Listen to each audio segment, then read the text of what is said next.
qixaaxa gartee nama gartee ati yookaan duraan irra aanteetiniin isa tumaa turtee tokkotti akka nama hajaasi ba'u tokko gartee akka nama haaluu si baafatu tokkotti kan si qixaaxan jechuudha qixaaxan isaanii akkas. Najjeesaatti takkaan kadhanneeti kan. Kadhadhaan maaliif yeroo giddibii nageessanii fi yeroo gartee akkasitti maabiraatiin keessa dhaaban na ajjeesi kunoo harkaa qabdati shogguxiinsi harka jiraan ajjees jennaan na kofle maannaan jee du'a suutaa si ajjeefna malee du'a xiyyiitii tana sin ajjeefnu du'a suutaa ammoo si ajjeefna.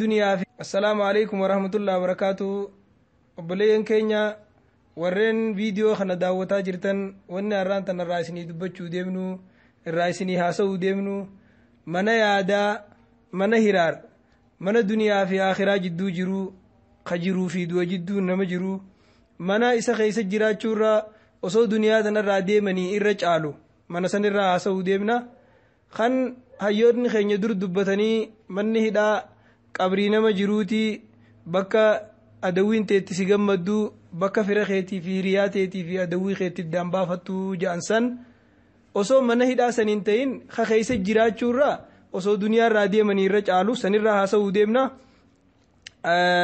Obboleeyyan kiyya warri mirga kiyyaa fi bitaa kiyya jiran gamanaan jiru Abdurrahmaan Mahammad Alii jaaniin ka mirga kiyyaan jiru ka bitaa kiyyaan jirus akkasuma obboleessasaa Kamaal Mahammad Alii jaaniin qatti aanu makaabaa margaa gammadaa jaaniini isaan kana wajjin mana hidhaa jijjigaa keessa wajjin turre.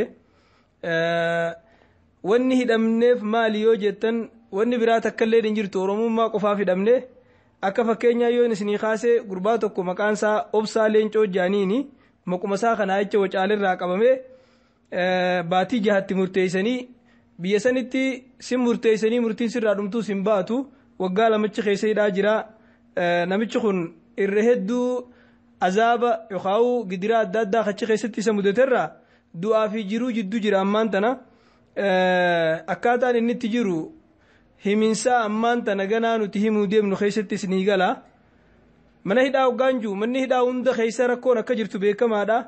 Rakkoon xixiqqoon jechuun ciibsanii namarra deemuun manni keenya ciibseetiin sirra deema jaan.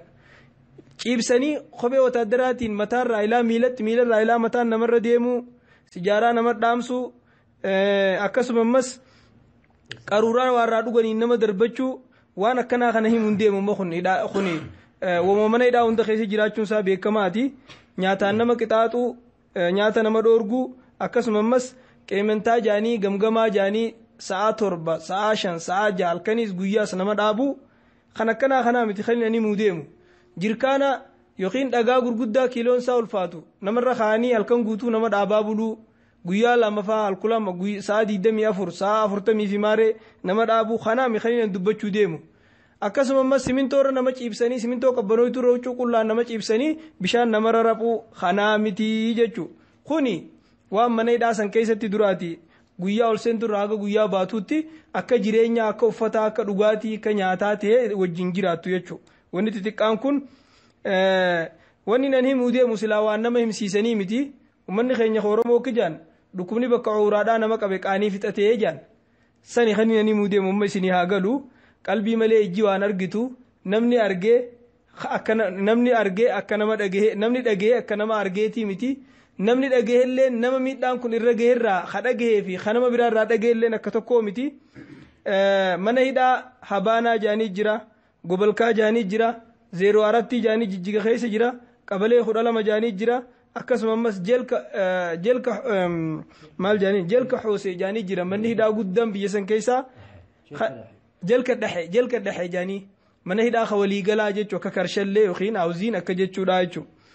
manneen kun dur wanni inni beekamuun mana keessatti bineensa leenca waraabessa keessa beeleysanii hidhamaa fidanii itti ol naqanii nama nyaatee bineensi fixooguu beelewee jechuu waan akkanaatiin nama qixaaxuu turanii wanni sun gaa ni dabartee irra dhaqqabamtee irra beekanii addunyaan irra beeytee bineensa san hunda gallakkisanii amma bineensa lubbuu qabu osoo hin ta'in bineensa ilmi namaa tolche nam tolchee Jaappaan irraa biyya adda addaa irraa fidanii waan namaan qixaaxan achi keessa nama qixaaxaa jiranii biyyi karaa kotorbaantiin irraan seentu waan taateef meeshaa nama qixaaxu ta adda addaa ta biyya tana dhuftee hin beeyne tan ummanni ilma namummaa irraa ba'e hojjete meeshaa akkasiitiin achi nama qixaaxaa jiranii obboleeyyan keenya kun hundinuu warra waan san dandhamee miidhaan qaamaa miidhaan sammuudhaa miidhaa elektirikaa miidhaa dawaa dhabuudhaa miidhaa nama awwaaluudhaa nama amma 30 40 diidamitti murteessan guyyaa hidhamirraa qabee aga guyyaa bahutti ilma namaa firaafirri isaa tokkolleen isan dhaga'u isan beeku namni isaa arguun jiru obboleessi keenya tokko kanuma osoo karaa jigaa kana gaddeemuu du'ee akkama dhabamee bakka inni kute hin beeyne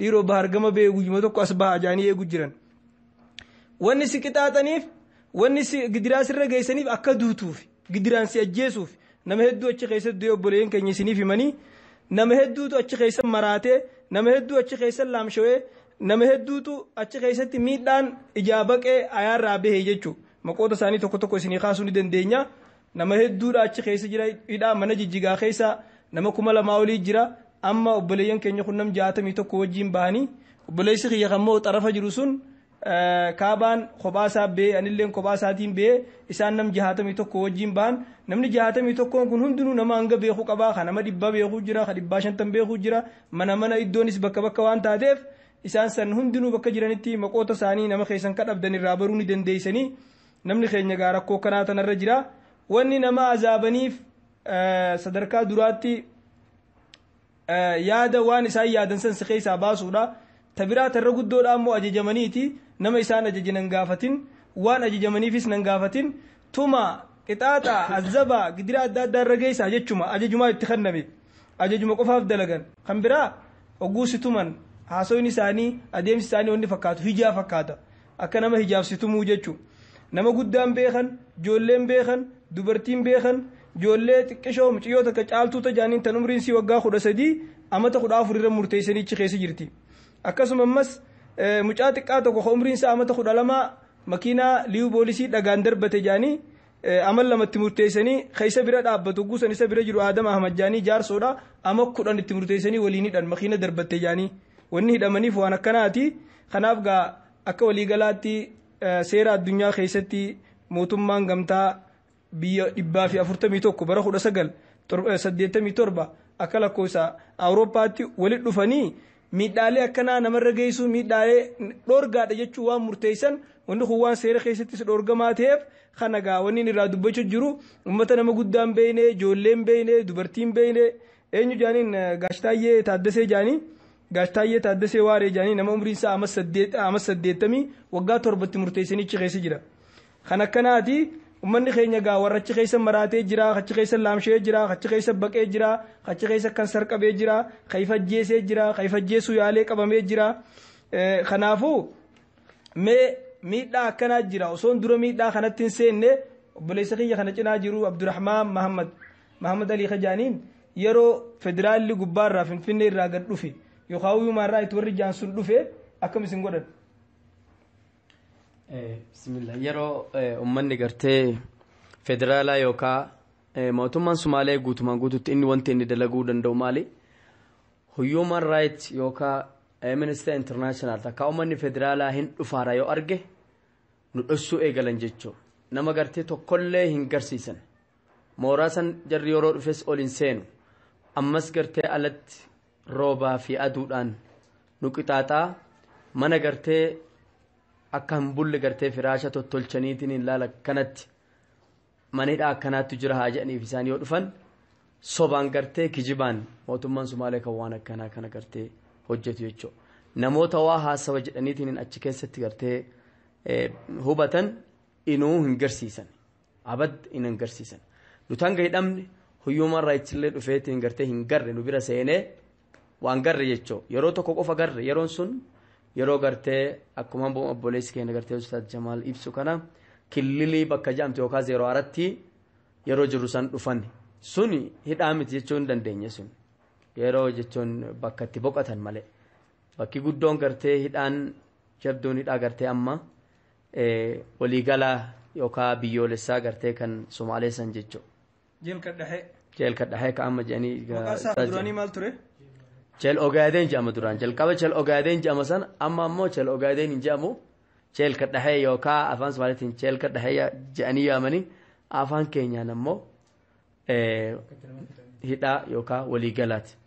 Nama maqaa dursanii waame waggaa meeqadha nama? Nama maqaa amma jeel ogaadeen jedhee waamu kana ammata 7 5 hanga 7 angaruu ufii kiyyaa nama gartee maqaa makana jedhe jennaan amata 5 itti murteessanii fidan ufii kiyyaa gartee arge ufii kiyyaa arge kana jechuun haalli gartee mana san keessa. Mee obboleessa kiyya Abdurrahmaan hidhaalee mana san keessa jirturraa akka fakkeenyaatti kursii irra taa'anii namaan qixaaxan san tan remote tan elektirikaan dalaydu san kursii san irraa nu eegalime akkam nama godhamee san akkamsi godhan.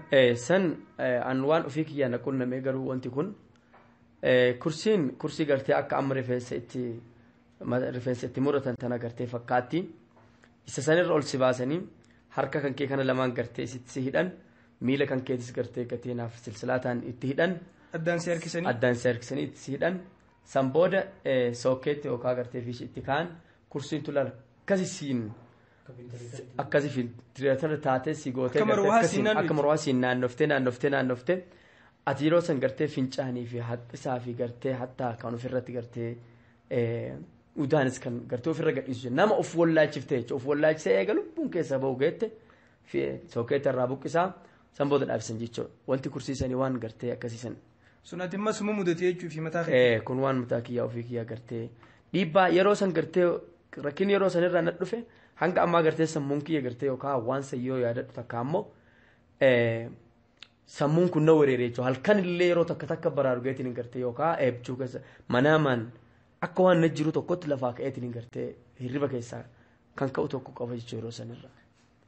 Kan lamadaa mee mana roga sadii ka qaamni isaa mismaaraa qaamni isaa hundi mismaaraa laki roga sadii kan ribootaan waan nama tumaa takka namaa ta lubbuu qaba ta ala dalagamtee akka namni hin dadhabne amma an fakkeenyaaf akka kiyyawwanni na mudatee gaafa nam torbaan na tumanii waraan waan daalle an dadhabeetiin jire jee warri qabu kan biroo tulfee gargaaru jira jechuudha. Kun gargaara kunni ta'a amma sagguu kunis dadhabne je budunii taanii lafaa ka'a magriba irraa gaafa haga salaata subiin na tumanii jira akkan dadhabneef jechuudha.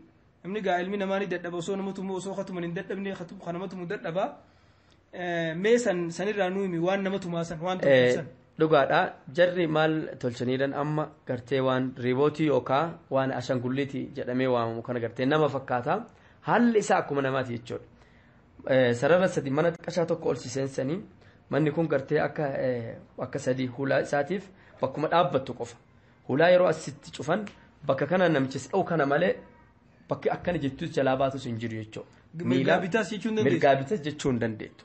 Kun akka ati fuulli kan kee garuma isaa kana laaleera waan ta'eef garana jechuu hin dandeettu garana jechuu harka kan kee kanas lamaan ol qabachuu hin dandeessu jechuudha. Dhiphinna isaarraa jechuudha. Lafattis kufuu hin dandeettu. Kufiinsaa miti hanguma dhaabbicha kan keetii qofa jechuudha.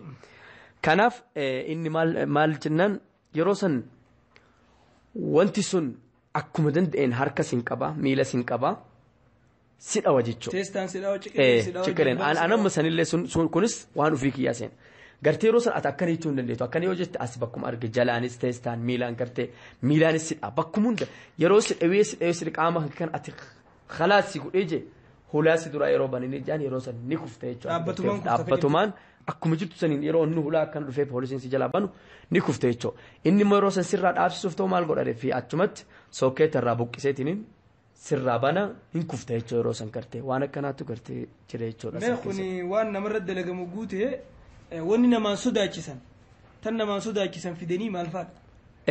Wanti namaan sodaachisan qilee irra si fidanii halkan si baasanii ani fi kiyyaa wanti gartee argee hanga ammaa yookaan sammuun kiyya kun gartee fudhachuu dadhabeetiniin yaaduu dadhabee yoo gartee yaadadhee jedhes boo'ichi na bira dhufu yookaan na dhufeetiniin gartee guddiseetiniin na rifachiisu maal jennaan mataa ilma namaa kana kan gartee irraa muraniiran nama areeda qabu tokko irraa muranii isaa gartee haaroma dhiiga wajjin agarsiisanii kana yoo ati gartee waan nusi gaafannu kana deebisuu baatte akkuma kana kun oduutis gartee nutis akkana gorruu dandeenya ilma namaatiif hirrifannu jedhaniitiniin waan akkasiisan gartee qiilarra na dhaabsaniitiniin mataa ilma namaa san naggarsiisaniiran jechuudha. Hallayyaa geessanii itti darbina jedhanii sodaachisanoo habaanaa si geessanii. Hallayyaan hin jirti habaanaa gartee mana amma gartee mooraa nuti hidhamne san kilaasii lamatu akkana ol bira jira. Kilaasii san duraan ammoo mana gartee waardiyyaatu jira. Mana waardiyyaa san jidduudhaan jira gartee bakka eenyullee arguu hin dandeenye.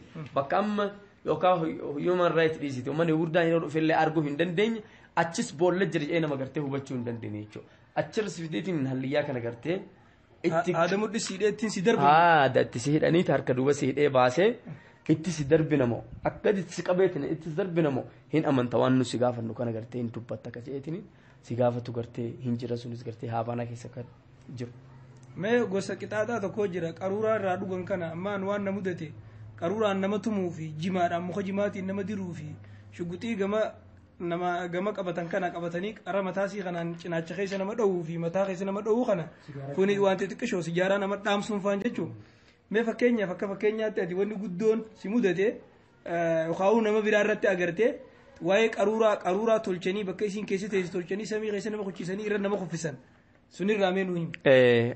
Aniin jechuun sanis yoo yaadadhe akkuma amma jette kana gartee qaruuraan nama dha'uunii fi nama darbachuunii fi yookaan gartee waan laafaadha jechuudha. An ofii kiyyaa nabira na kaayaniitiin gurbaa gartee hiriyaa kiyyaa kan Somaalii tokko nuti qixaaxa akkasii hin takkaan garre qaruuraa tan akkasitti lafatti tolchaniiranii lafatti gartee akkasii tolchanii nama kana gartee kofos irraa baasanii qullaa gartee akkuma inni dhalateen akkasii siidhanii harkan kee lamaan wali siidhee miila kan kee lamaan wali siidhee haada gartee akka nama bishaan birkaa keessaa ol waraabu tokkotti fooqii gubbatti ashawaafa baafatu tokkotti haada akkasii qopheessee ol fageesseetiin hanga gartee mitira lamaa tokko ol fageessee ka'ee achirraa qaruuraa tan agarsiisa jechuudha.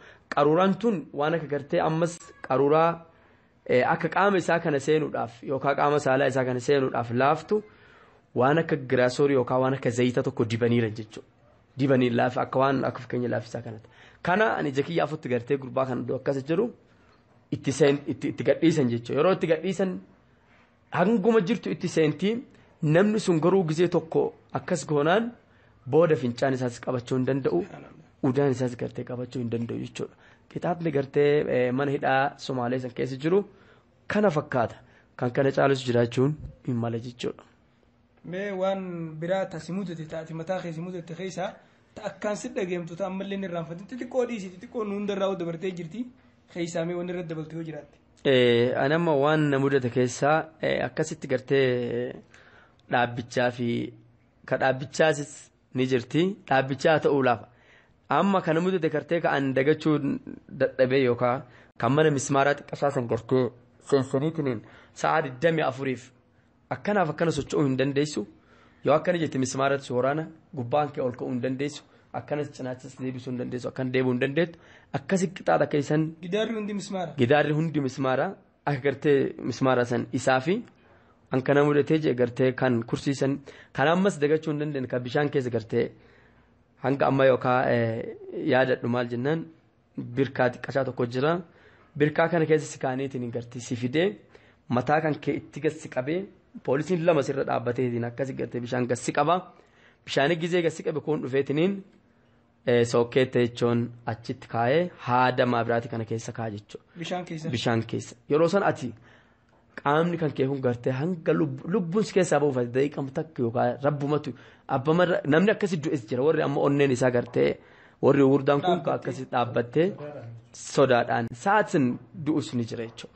Waan akkana kana gartee kan gartee achi keessatti gartee na mudate sun sanii kun ammoo ka gartee giddibii jedhanii jira giddibii kana na fidanii si al sadii gartee bishaan keessa natti kaa'aniiran inni sun maal jennaan harka walitti hidhanii makiinaan si fidanii giddibiin kun qileen hangi inni gaffagaatu hin beekamu jechuudha nama garii achumatti itti gadhiisaniitiin gartee achi du'ee reeffummaan booda gizee gubbat deebe reeffa baasanii darbanis ni jira achi si fidaniitiin bishaan kana laal qabbanaa kana keessa harka siidhanii qullaa keessa gadi cuubanii yeroo ati bishaan kana dhuddee du'uuf xiqqoo hafte jette ol si deebisan jechuudha. Kanaaf uummanni Somaalee yookaan bulchiinsi Somaalee bulchiinsi mana hidhaa sun gochi inni gartee uummata irra raawwatu jiru uummata gartee Oromoo irratti raawwatu jiru gocha gartee Israa'el illee Filistiin irratti raawwatu jedhee anka kiyyatti jechuun ka yaadu jechuudha. Yaadu. Hammeenya isaatirraa jechuudha. Wanti cimaan ammoo hidhaa namni ilmi namaa hima hidhama hidhaa balaaleffanneetii miti hidhaas jibbineetii miti. Haa ta'u immoo achi keessa gizee jirtu jalqaba eeguma seente waa 4 yookaan 5 irraa hidhamtaati. Maal tokkoffaa hirriba irraa hin hidhamta. Hidhaa ta'ee hirriba ka quufuun jiru achi keessa hin raftu jechuudha. Sa'a 24 keessa ka ati raftu kun ka kijiba hin taane namni na dhageeffataa jiru yoo ka waliin arganis ni jira. Mana hidhaa san keessa sa'a 24 keessa sa'aatii 3 qofa rafta jechuudha. Sa'a 3 qofa. Ka hirribaaf sa'a 3 sanuu qixaaxa irratti garteen tokko kana qixaaxa hirribaatu jira. Lammaffaa immoo qixaaxa nyaataatu jira. Ka nyaataa bakka nyaataa tanatti yoo itti deebi'ee ibse guyyaa 11 walirra dhaabisanii nyaata nu dhorkatanii turan. Hanga gartee uummanni lafaa ka'uu dadhabee laal hundi isaa laaffateetiniin namuu laaffatee aduu fi lafaa ka'uu dadhabee asii lafaa ka'uu dadhabee waan nyaannus san booda guyyaa 11 booda guyyaa 12ffaadha nyaata waa xiqqisuu gartee waan hanganaat akka fidaa yeroo tokko sa'a 24 keessanuu yeroo tokko nutti eegalan jechuudha. Hanga ammas gartee guyyaa muraasa sanirraa kan ka'e namni waan danda'e nyaatu waan gartee lafa bu'ee xiqqashaa kan akkana beelaan qixaaxutu jira. Hirribaan qixaaxu akkuma duraan jedhetu jira. Sammuudhaan qixaatu jira akka ati hinaasofne eenyu wajjillee waan sammuun namaa hin irraaffanne mana hidhaa san keessatti wanti an arge beela irraa kan ka'e ilmi namaa kun kan ija kiyyaafatti gartee arge amcaan keenya tokko jira gartee Abdurrazaaq jenna Oromoodha beela irraa kan ka'e lafaa sossoo dhabeetiin ilaalla shimbirroon takka yookaan handarii jennaa bira dhuftee isii san qabee isii jirtu san gartee kan nyaatu jira jechuudha. Kan nyaatee jira nyaateetuma gartee fixe sanuu argatu jedhee. Lubbuuf jiraachisu. Lubbuma tana gartee ufiin jiraachisiitiin. Udaan kan nyaatee jira jechuudha. Mucaan tokko amma gartee innis ni jira. Kan waan gartee si jala deemeetuma udaanuma kana gartee kan boolla keessa nyaatu kana kan nyaatu jira jechuudha. Kun yoo gartee haasofni kun soba jedhu warri achi keessatti hidhame hunduu kana quba qaba jechuudha gartee mana hidhaa san keessa kan jiru kan gartee sammuun nama irraafachuu hin dandeenye karaa beelaatiin kana jechuudha.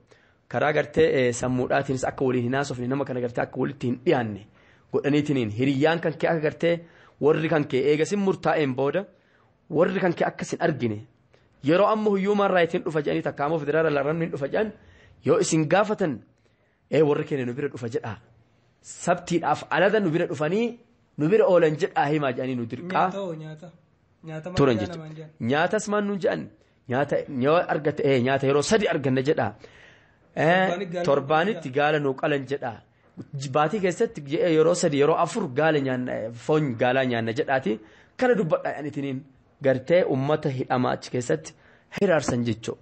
Kana kanatu jira gartee mana hidhaa san keessa kanaaf بقرب بس باسي عبد الرحمن قالتهم سني أنت أتمنى وجينتي مال ترتي وصو سنين دورا أنا دونا دين جورا برسيسا تريجو مقالة جيجا كيسة قدسة برسيسا قرتي يونيفرسيتي جيجا كيسة برسيسا تري مدرسة قرتي إسلاما كتا سدت مقاي ساني مولندا مدرسة لما قرتي سرت برسيسا تري إسان كيسة قدسة تري ريجو جري قرتي نورت إلمان أورومو رت تيفتة مقان كي أورومو تانان أتفان أورومو هاسفنان إسان sirratti waan guddaa yaadan jechuudha. Garuu amma addunyaa gubbatti bahee galata rabbiiti. Lammaffaan ammoo galata gartee ustaaz Jamaal faa miidiyaadhaan nu hordofaa turanii mootummaan naannoo Oromiyaallee gartee wal jijjiirraa gartee hidhamtootaatiin carraa san keessa oolleetiin hin baanerra. Nu haa baanu malee nama 61 akka ba'e garuu kan hafe ammas nam 2,000 gartee Oromoon achi keessatti hin gaha. Kun maaliif hafee yoo jenne achi keessa qaamni dhimmi ilaalu seenee mana hidhaa san keessa eenyullee seenee ilaaluu hin danda'u jara malee. Kanaaf Oromoon hanganuma jira jedhaniitiin gad darbanii hanga jirtu san hanga kaawwan dhossanii ijoollee silaa ijoollee gartee digirii 2 fi maasterii qabdu ta PhD qabdutu achi keessa jira jechuudha doktoroota gartee kanniin dhossaniitiin ummatuma muraasa tanniin basangana keessa jira jedhaniitiin gartee baasan. Kun nuti gammachuun gartee nu dhagaamu nu ofii kennaa baaneerraa ammas galata rabbii irra deebi'ee galata rabbii guddisee kan galatoonfadhu obboleewwan keenya gartee ka akhiraa obboleessi kiyya ka akhiraa ammas gartee Sheek Jamaal Alii Abdallaa gartee kan gartee dhugaadhaan gartee nu cinaa dhaabbatanii hiriyoota isaanii wajjin baanee amma addunyaa kana gubbatti gartee gammachuu jirru kana ammas gammachuun keenya gartee yoo ilmaan Oromoota achi keessa jiran bahan gammachuu guddaan keenya yoo san malee ammaami jechuudha. Kanaaf waa'een mana hidhaa gartee achi keessa jiru qixaaxa tokkoffaa ammas yoo irra deebi'ee dhiifama kan na mudate inni maal jennaan haada sitti hidhanii shintibeetii keessa gartee yookaan mana sagaraa keessa fincaan uduun taane udaan keessa gasi kaan jechuudha. Udaan kun maal jennaan asiidiidha inni kun asiidiidha. Nama gartee achi keessa qaamni isaa jijjiiramee baheeru jira. Anuufii achi keessa seessanii daqiiqaa gartee 2 keessa na tursiisanii yeroo ba'u qaamni hundi na laalatee bishaanis ittiin kennanii yoo inni qadha sin dhorkanii na dhorkaniitiin sa'aatii gartee 6 akkasuma go'anii ganama gartee sa'aatii 12 ofirraa gartee ajaadhaaf namatti dhiyaachuu dadhabee qaamni kee kun gartee amma kan yeroo san na miidhame hanga amma laal kan yeroo haasa'u yookaan akka waan affaname akka waan diifaaf hin jiru gartee sagalee na godhu kun kan yeroo sanirraa gartee natti eegalame jechuudha. Kunis waan jiru waan gartee ani sirrises obboleewwan kiyyas ni jiranii isaan waan argan ittiin of guutan jechuudha. Namoota irraa namni miidhaan gurguddaan achi keessatti irra ga'e kan inni irraan fanneete maqaa isin mul'atu. Ijjatee durus dhaabbatu. Anamma guyyaa mana hidhaatii bahee wanni akkaan dhagayamaa ture bakka takka iddoo takka wajji ciifneef yeroon duraan ol seenee nama Oromooti jaanii qullaa alatti huccuunarraa haasanii hoggaa ol na naqan fiigaa dhufee obboleessi kee huccuunarra kaayee mucaan kun Oromoodha jee dhufee sitti himuudhaaf hedduu umrii xiyyeetti hangaan hin jiru inni irraanfadhuun ture. Ati hoo namni akkasitti hin irraanfanne? Anis namni akkasitti hin irraanfanne kan guddaa gartee hanga ammaa yaadadhu mucaa tokkotu jira jechuudha. Inni ijoollee Jimmaati. Muhammad Amin Abbaa Biyyaa jedhama. Mucaa kana qaama isaa saalaa keessa gartee haadaan hidhanii tumanii kan gartee akka inni hin jirre akka hin duune akka hin jiraachifne godhanii dhiisan kan yeroo kamiyyuu gartee dagachuu hin danda'u jechuudha. Tokkos amma gartee kan lubbuun darbee jira. Akkasii gartee qaama isaa saalaa kana keessa tumanii. Maaliin tuman? Sibiila gartee gabaabaa tokkotu jira. Isaan tumaniitiin an mana dhugallu duuba giseessa garaa dhaqu gartee argee qaamni kun dhiitee hagana ga'ee. Qaamni saalaa isaa kun dhiitee hagana ga'ee gartee hanga gartee ijaan arguu fi waa hunda arguu hin dandeenye tokko gartee ta'e. Booda gartee guyyaa muraasaa booda lubbuun darbee jechuudha. Kun kan gartee yeroo kamiyyuu. Eenyu maqaan isaa? Maqaan isaa Abdii jedhanii kan yeroo kamiyyuu gartee dagachuu hin dandeenye.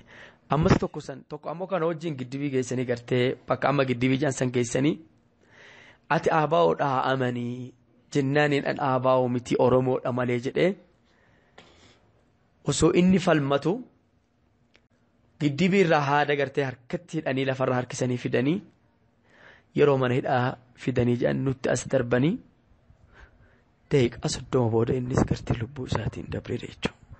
Wanti sadiin kun gartee waan dagachuu hin dandeenye yeroo gartee hanga addunyaa gubbaa jiru kana lubbuudhaan waan dagachuu hin dandeenye jechuudha gartee kan na yaadachiisu.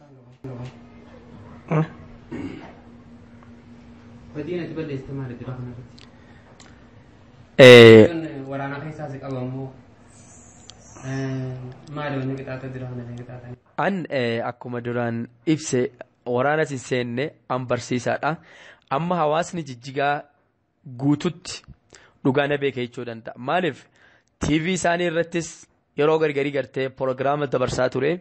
Magaalaa Jijjigaa keessatti Somaaleen nan beekni gartee salphaadha. Afaan kamiin barsiifta? Afaan gartee Ingiliffaa fi afaan Somaaliffaallee yoo feene afaan Arabiffaallee an afaan isaanii keessatti sadiinuu kan tajaajilaa ture jechuudha.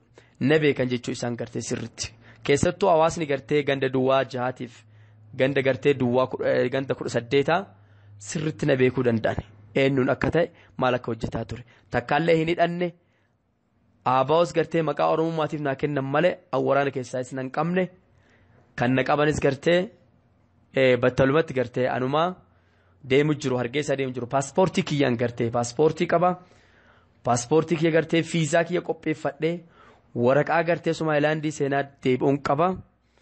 Mattooqiyaa qaba waa hedduu kana oduu argan kanumarraa gartee Oromummaan ta'eef kan guraagee kan waliin deemu tokko akka guraageedha dabarsanii ana gartee Oromoo mahaasufnaan Oromoo taanaan kanaaf na qaban malee wanti gartee an waraana sidhadhee waraana keessa ta'e sin jiru qixaatni isaanis ammas nama qixaatan akkuma duraan gartee obboleessi Jamaal ibse qixaata gartee nama gartee ati yookaan duraan irra aanteetiniin isa tumaa turtee tokkotti akka nama hajaasi ba'u tokko gartee akka nama haaluu si baafatu tokkotti kan si qixaatan jechuudha qixaatni isaanii akkas. Najjeesaatti takkaan kadhanneeti kan kadhadhaan maaliif yeroo giddubii nageessanii fi yeroo gartee akkasitti maabiraatiin keessa dhaaban na ajjeesi kunoo harkaa qabdati shogguxiinsi harka jira na ajjeesi jennaan na kofle maannaan jee du'a suutaa si ajjeefna malee du'a xiyyiitii tana sin ajjeefnu du'a suutaa ammoo si ajjeefna akkuma san namni anamma kan jechuu barbaadu maali namni hidhaasan keessatti amata lama hidhamee bahe jiraachuu hin danda'u jechuudha addunyaa gubbaatti ijoollee hedduutu dhume jira ta'uba qabnu gartee ta'e hidhamtee amata lama hidhamtee baatee duniyaa hargubbaa jiraachuu dadhabdeetiin waa hedduu qixaata isaan achirratti adeemsimu keessaa kanaaf mana hidhaa fedhu Somaalee ta'e Oromoo ta'e mana hidhaa san keessa namni hidhamee amata lamaaf bahe addunyaa hargubbaa hin jiraata jedhee hanga kiyyatti garuu hin amanu jechuudha. Mee hawaasni daawwachuu jiru baga rabbiin si baase si gammanne atillee gammaddee hawaasni keenya illee siif gammadanii mee waan akkanaa jira addunyaa irratti isaan hin dhageenye maal dhaamsi dhaamtuuf maaltu jira? An amma dhaamsi as keessatti dhaamu maali? Ummata Oromoo guddisee isinirraan jalqabeetiniin hin galatoonfadha. Hawaasa nu daawwachuu jirus bakka jirus gartee kan alaa fi biyya keessaayis galatooma eega jedheen booda dhaamsi an dhaamu maali? Tokkummaadha. Tokkummaan jiraattu gartee aduwwiin gartee akkasii namarraa dhaabbatti wal jaalachuudha. Kun immoo ilmaan Oromoo gartee achi keessatti warroottan gartee nuti achi dhiifnee biraa baane sanniin qixaatni gartee nu boodaan itti deemu san keessa aha gartee iyyitanii waliif kan keessaatiif kan alaatis walii iyyitanii ilmaan Oromoo wanjala fedhallee haa ta'u kan Somaalee keessatti hidhame akka gartee baheetiniin Oromiyaa keessatti akka as ta'e ba'u gartee dhaamsan dabarsu. Asittillee hidhamu maaliif hidhaan achi keessaa sun azaaba waan ta'eef asittillee hidhamu kan Oromiyaa keessatti hidhame nu caala jechuudha maaliif achi keessa namni jiru lubbuudhaan gartee nama. Waraabessillee kan biyya fi yoo nama nyaate irra wayyaa. Waraabessillee gartee kan biyya fi yoo nama nyaate irra wayyaa dhala fee nama hambisaa jedhan kanaaf an wanjala fedhallee dilii fedhallee hojjetan ilmaan Oromootaa tan Somaalee keessa jirtu. Akka gartee gara Oromiyaatitti kan baasuu dadhaban gara Oromiyaatitti akka as deebisan kan baasan ammoo gartee akka ba'an dhaamsan dabarsu jechuun kanuma jechuun isin jaaladhaa galatoomaa. An ammoo dhaamsa gabaabaan hawaasa keenyaa miti mootummaa naannoo Oromiyaatiin jiru yoo jiraatu taate warri baqachiisanii fidan biyyeellee nyaatu ni jiraataa warri chirraa bahee dhukkubsatee mana hakimaa jiraatullee ni jiraataa. Obboleeyyan keenya warra nama mana hidhaa warra Ugaadensan keessatti azabamaa jiru san haruma dandeemeen haruma wanni karaa dheeraa eegalinsi tarkaanfii takka yoo jala deemtanii hordoftan hunu arraa'u namni 60 takka nuu bahee warra hafees nuu baaftaniin jaa kadabara irratti galatoomaa isiniin jecha wanni kun haa isin yaachisuu hin jaan nama qaama mootummaati juu hundaanu waan na dhageeffataniif waan nu daawwattaniif galatoomaan isiniin jaa.